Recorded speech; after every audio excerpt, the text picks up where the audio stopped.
بسم اللہ الرحمن الرحیم اللہم صلی علی سیدنا و مولانا محمد وعلی آلہ وصحبہ وبارک وسلم۔ السلام علیکم، دیار دین میں خوش آمدید۔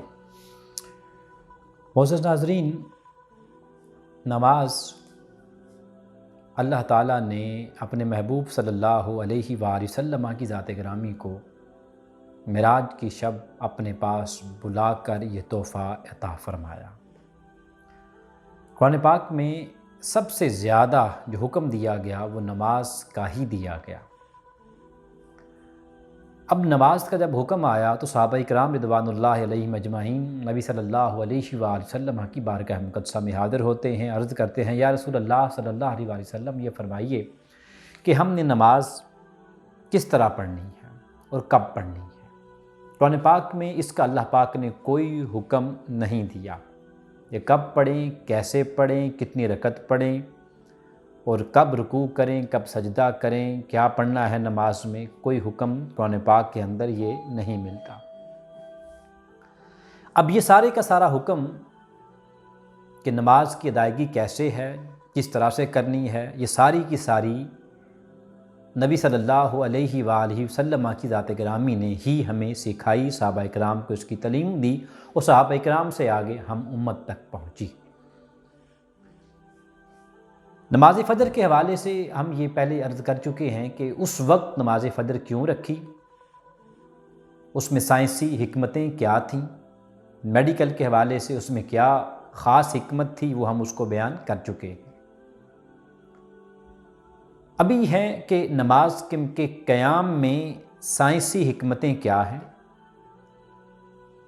اس کے دوسرے جو اس کی مذہبی حکمتیں ہیں اور اس میں تصوف کیا ہے وہ ہم بعد میں اس کو رکھیں گے، مگر فی الحال یہ جو آج کی ہم اگلی ایک دو نشستیں جو ہوں گی ہماری وہ اسی ٹاپک پر ہی ہوں گی کہ نماز کے قیام میں وہ طبی فوائد کیا ہیں، نماز کے رکوع کے کیا ہیں، نماز کے سجود کے کیا ہیں اور نماز کے سلام کے کیا ہیں۔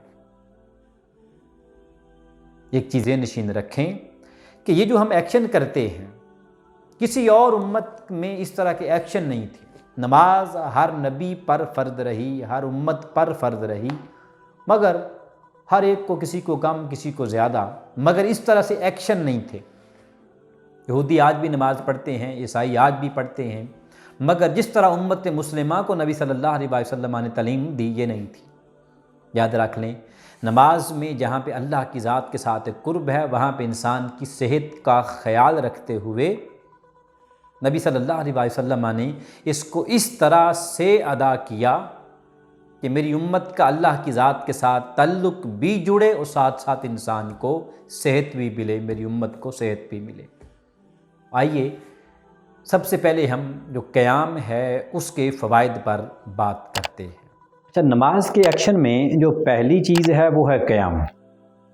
اب قیام کا مقصد کیا ہے اور اس کے طبی فوائد کیا ہیں اس کو سب سے پہلے آپ سامنے رکھیں۔ بھئی سب سے پہلے تو ہم اگر اس کو مذہباً دیکھیں اور اللہ پاک کی ذات کے ساتھ ایک تعلق کو دیکھیں وہ تو ٹھیک ہے، ایک سمجھ آتا ہے، ہر بندہ ہی بتائے گا کہ جب آپ کسی بڑی بارگاہ میں کھڑے ہوتے ہیں تو جی وہ وہاں پہ ادب کا تقاضا ہے، اس طرح سے آپ کھڑے ہوں تو یہ وہ سارا کچھ بجا ہے۔ لیکن نبی صلی اللہ علیہ وسلم کا خاص طریقہ کار، چھاتی مبارک جب آپ قیام میں کیا حالت میں آتے، چھاتی مبارک آپ کی آگے آ جاتی، پیٹ مبارک پہلے ہی پیچھے تھا تو اور پیچھے چلا جاتا، مگر پاؤں مبارک آپ کے بالکل سیدھے آپ کا رخ ہو جاتا بیت اللہ شریف کی طرف، کعبہ کی طرف، جدھر ہم رخ کر کے نماز پڑھتے ہیں۔ اور جو دایاں پاؤں ہے آپ کا، جس کی ایڑی کو تھوڑا سا ایسے آپ باہر نکال لیں تو ایک اکڑاؤ آ جاتا ہے پوری لیگ کے اندر، ایسے باڈی کے اندر، تاکہ مسلز آپ کے پراپر ورک کرنا شروع کر دیں۔ آپ بتائیں، اب آپ لوگوں کو کھڑا کرنے کا مقصد یہ تاکہ آگے ناظرین کو پتہ چلے کہ واقعتاً یہ ایسے حقیقت میں ہوتا ہے۔ اچھا، اس کے بعد پھر آپ اب اس کو ابھی تھوڑا ذرا ان کے غور کیجیے۔ جب آپ ایسے کھڑے ہوئے پھر آپ نے کیا کرنا ہے کہ ہاتھوں کو جیسے عرف عام میں ہم کھڑے ہوتے ہیں ایسے اللہ اکبر، یہ کرنا نہیں ہے۔ کرنا کیا ہے، آپ نے ہاتھ اٹھائیں ایسے، طریقہ کار نبی صلی اللہ علیہ وسلم کی ذات گرامی جب تکبیر تحریمہ کہتے تھوڑا سا آپ کھینچ کے کہتے ہیں ایسے اللہ، اور عرف عام میں مساجد میں جب بھی کوئی امام ایسے یعنی کہ جماعت کرواتا ہے تو وہ کرتا کیا ہے کہ تھوڑا سا کھینچ کے کہتا ہے اس کو ایسے اللہ. یہ دیکھیں،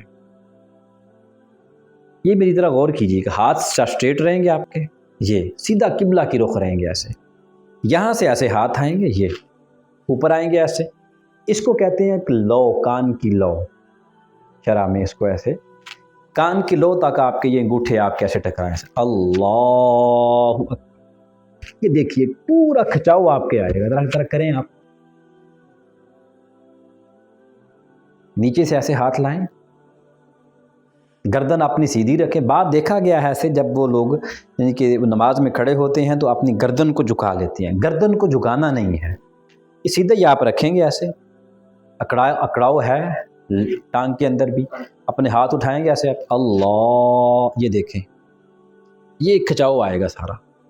گردن آگے نہیں کرنی، گردن ادھر اسٹریٹ رہے گی. جیسے ہی اب آپ کہیں گے نا ایسے اللہ اکبر.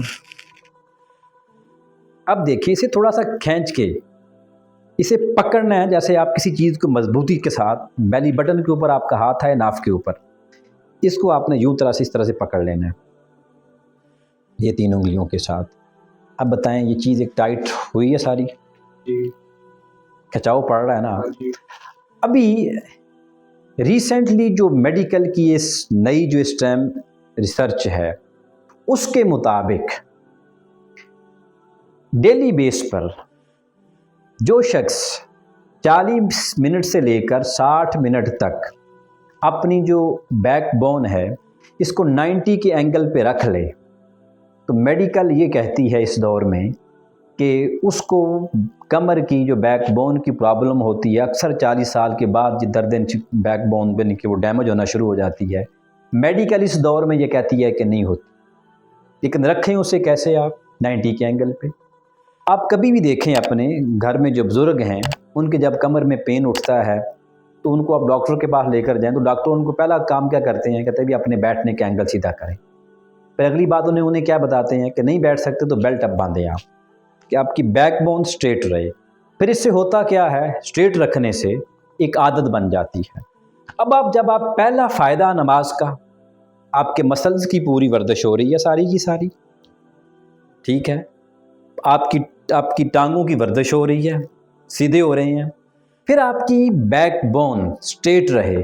اب دیکھیں 1400 سال قبل تاجدار کائنات صلی اللہ علیہ وسلم کی ذات گرامی نے ہمیں اللہ کی بارگاہ میں حاضری بھی ساتھ جسم کی انسان کی صحت بھی ساتھ اس کا بھی خیال رکھا کہ جانتے تھے امت میری سستی کرے گی، یہ ہوگا.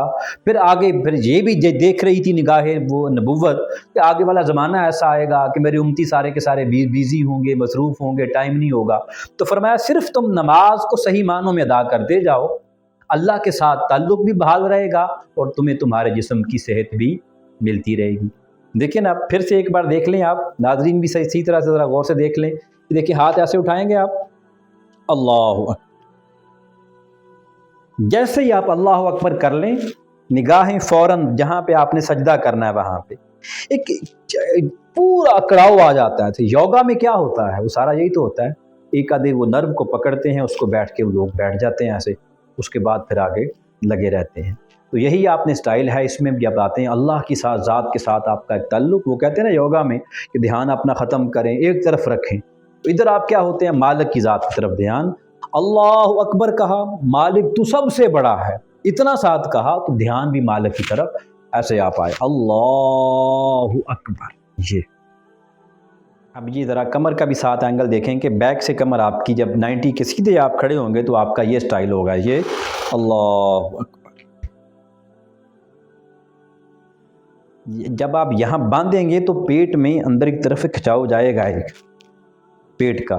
اب جب پیٹ کی آپ ایکسرسائز کرتے ہیں پیٹ کم کرنے کے لیے، یا تو لیٹ کے آپ کیا کرتے ہیں پیچھے ہاتھ رکھ کے اوپر اٹھاتے ہیں یا ادھر سے اٹھاؤ کیا، تاکہ پیٹ کی جو آپ کی یہ جو آپ کا گوشت ہے، ماس ہے، اس کو ذرا کھچاؤ پڑے. ایسے آپ پڑھیں ذرا، مجھے ایمان سے بتائیے گا ایسے یہ کھچاؤ کتنا پڑتا ہے ایسے. بچے یہ جو ہے نا یہ ہاتھ پہ، اس ہاتھ پہ ایسے ہاتھ ان دونوں کے ساتھ یہ پکڑنا ہے، ان 3 انگلیوں کو یہاں رکھنا ہے. اب چھاتی کو سامنے رکھیں، اس کو اب بتائیں